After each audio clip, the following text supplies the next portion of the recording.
What is going on, guys? It's finally time. I don't know how long I've been procrastinating this. I just need to talk, get it out. It's finally here, okay? It's the Champions League final.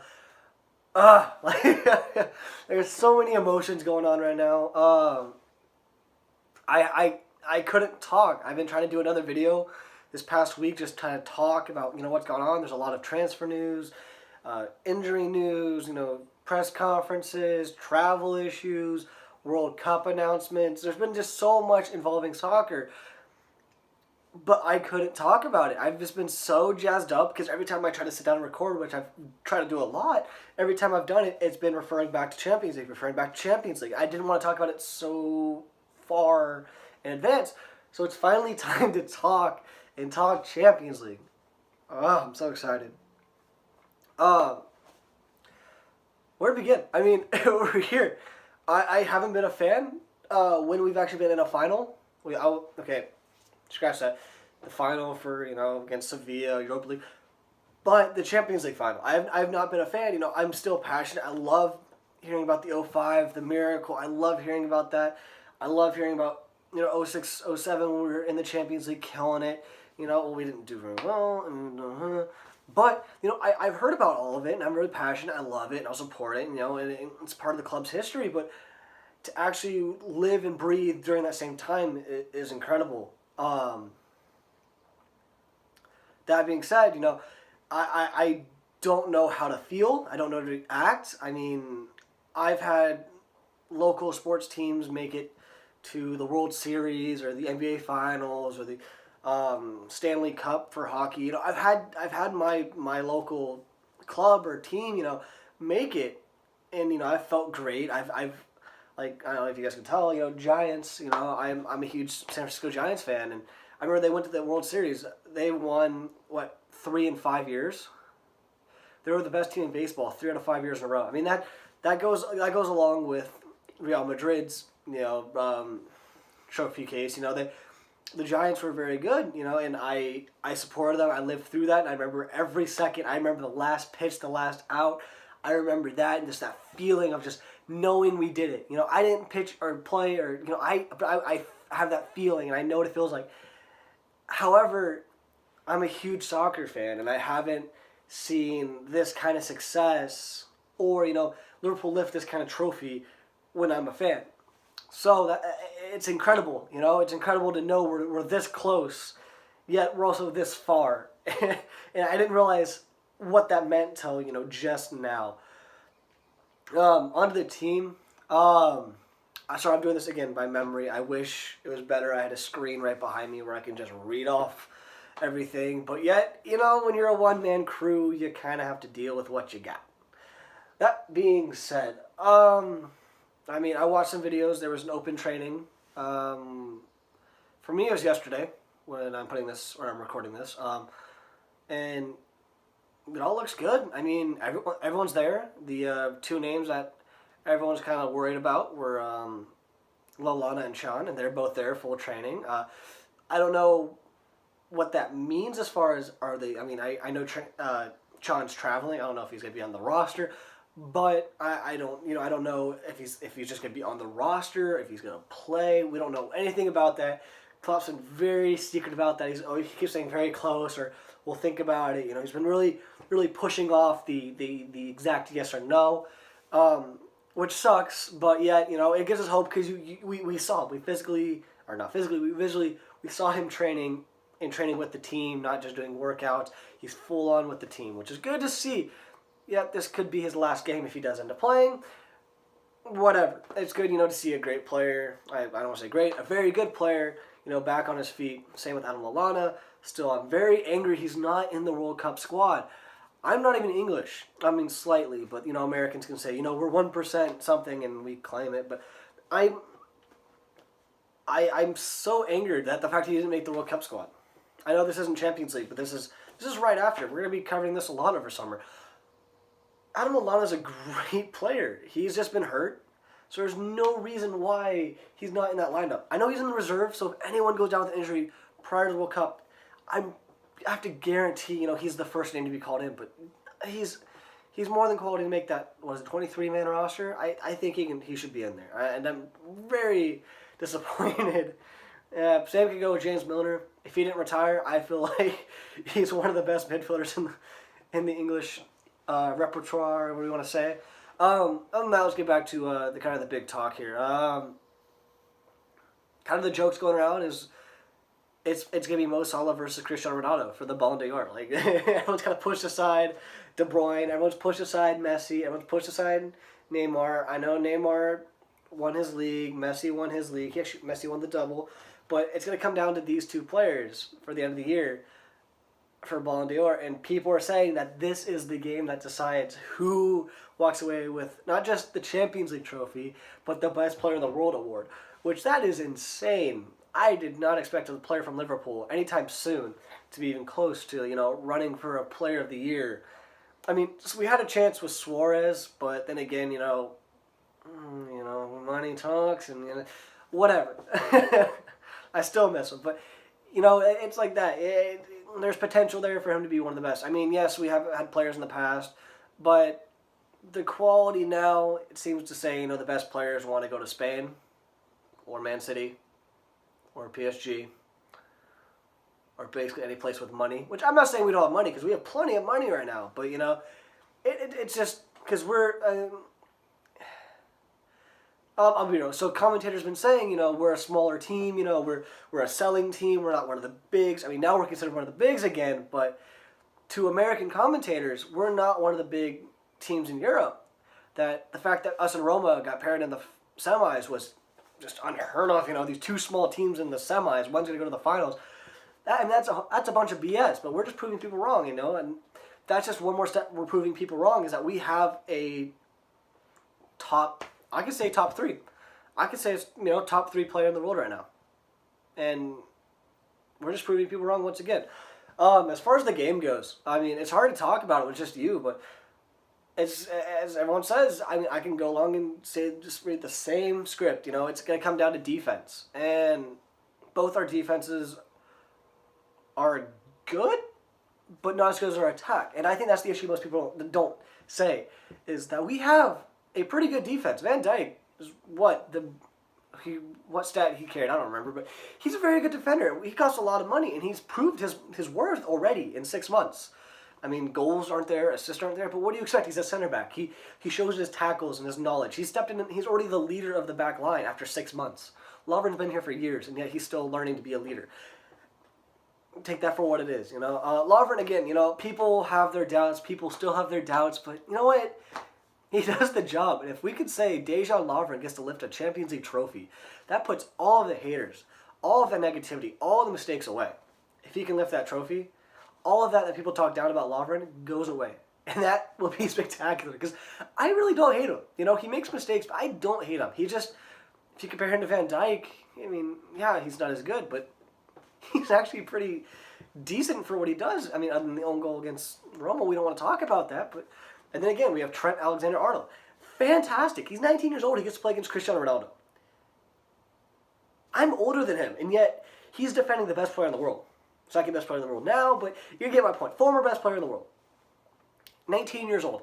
If that's not just a staple on Liverpool's season, just saying, we have a kid, a young adult, a kid, in soccer ranks, going up against one of the greats. That just proves, how well we've done this season and what we have. We can use our youth, we can use our money, we can use our training, we can build around anything and with anything. And that's just a staple to how our season's gone, and he's just been fantastic. Other side, Robertson, are you kidding me? Like, relegated from Hull, bought up by Liverpool to compete with Moreno. He was bought to compete, not to take his job, to compete. It was supposed to be a 50-50 deal, probably have Milner back there again. That's what I was thinking at the beginning of the year. Now he's one of the best, I thought he was the best. I don't know how Young got the player, the left back of the year. Or no, it was Marcus Alonso. Marcus Alonso got, I don't know how he beat out Robertson. Robertson's been fantastic. And, look at that back line. Tell me that there's not much going on there. I mean, attackingly, on the attacking side, you can say how great Karius has been attacking. how he's been able to push the line up and we can be more aggressive. Where in the past with Mignolet, our defense had to sit back and there's a big gap in the middle. And we had to play almost a 4-1-2-3, and there was just so much space in the midfield. Where now with Karius, we can push everybody up and we fill in that gap. We can stay a 4-3-3 even to our attack. Onto our midfield. I mean, that's where the game's gonna be won. Because I mean, again, our attack, I think, is better than Real. I almost said Ronaldo because that's all their attack is. Benzema's okay. I don't think he deserves to be at Real Madrid. I think they can get better than Benzema. Yes, he does have the numbers. He puts the stats in. But I think there's better out there for Real. And then Bale or Vasquez or Isco, whoever they put out there, whatever. Whoever it's going to be, it's either not a true outside player or not a good one. Isco is great in the midfield, but I don't think he does as well outside. Vasquez, he's a backup to Bale. And Bale has been... He needs to come back to England. He needs to go back to Tottenham or somewhere else. I mean, don't come to a top 6 club, but he needs to come back because he's not doing anything there. He's hurting himself. So our attack beats them out. Our defenses are even. I mean, Marcelo is a fantastic player, but he's attacking. His defensive work does not match up to his attacking work. And Salah running at a very attacking defender, we all remember what happened last time that happened. They're like, oh, no, you know... I mean, look at Roma. They had a very attacking outside backs, and they got caught a lot because they try to run that 5 back, and their backs can't match up against our running on the sides. You know, same can Carvajal. You know, I like Carvajal, so you know that's gonna be a fun matchup for Mane. I think Mane still has the upper hand, but you know we'll see. And then the false 9, Bobby. Ramos is great in the air on the attacking side, but we gotta see on the defensive side. I think Bobby should be able to beat out Ramos a lot of the times. He doesn't, again, Real's back line is so attacking where their defense is actually their greatest weakness because their greatest strength is their attacking and from their defense, which causes such a weakness because we counter so well. They do as well. They counter very well. But I think our counter will just beat out their attack. If Ramos gets caught up, Marcelo gets caught up, their whole left side, our right side is wide open. I know I'm getting so animated, but I'm passionate because I see this stuff. I coach and I think of the tactical stuff before I even talk about the fan stuff. But the game's going to come down to our midfield because, I mean, if you look at FIFA, if you look at pen and paper, if you look at stats, Modric, Casemiro, Kroos, Isco, any of those 4. I can see Real going a 4-4-2, putting Isco in just so they can have 2 Ronaldo and Benzema. But anyways, those 4 midfielders versus Henderson, Milner, and Wijnaldum, nobody has R3 over their 4 or 3. Nobody. But Milner is a workhorse. He's in his 30s and he's kicking ass. He's outworking everybody. Henderson, he's also a workhorse. He doesn't have the same passion. I feel out there. He doesn't work as hard as Milner, but he's so much smarter. All of his hard work happens in his head, where he doesn't have to work hard physically. He works hard mentally, and it shows. And then when again, sucks for having Ox because if we had Ox, that'd be so nice. But then again, when Wijnaldum's actually fit in really well, and he has a bit more of a centrally defensive mind than Oxlade did for some reason. I don't know if that was just Klopp's teaching saying Ox stay up, but he will set in and he can break forward just as quick as he can get back. And that works really well. And they work so well together where, it's going to come down to that. Whether the 3 or 4 of Real versus the 3 of us, whatever wins there will win this game.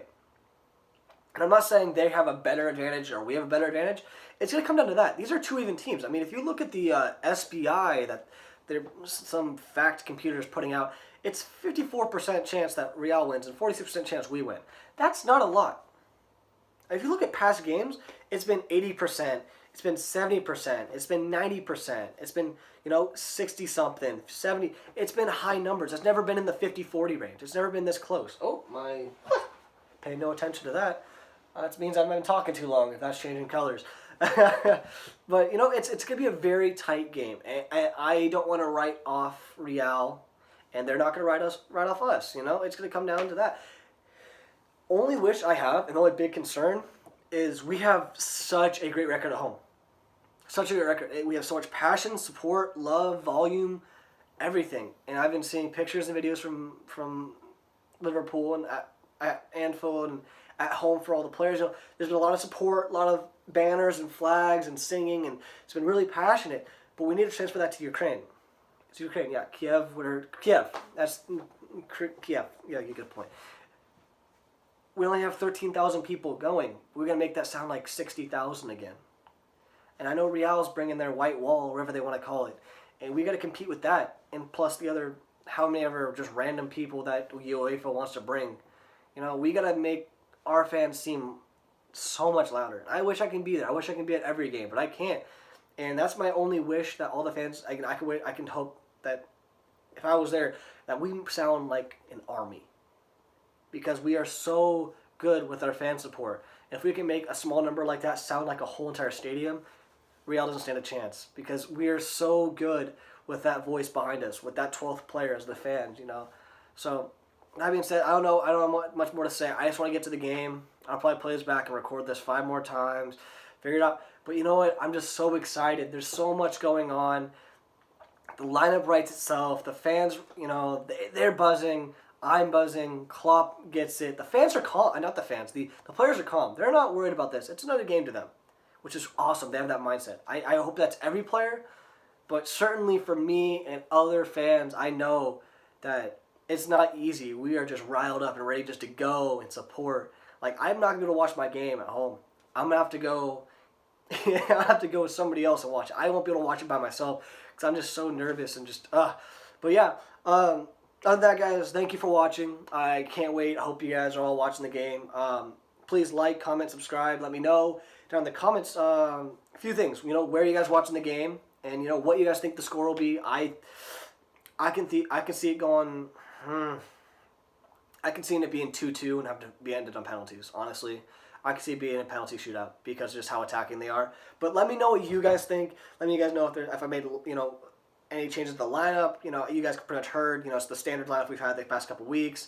Scoreline, what I think, anything I said wrong, anything you guys think I need to add, just information. Just let me know. I know there's not many people watching now, but anything helps. I'll be talking to you guys in the comments, liking. We'll try to be interactive. I just need to talk to people at the game. I'm buzzed up. I'm ready. So yeah, other than that, guys, I'll see you guys later.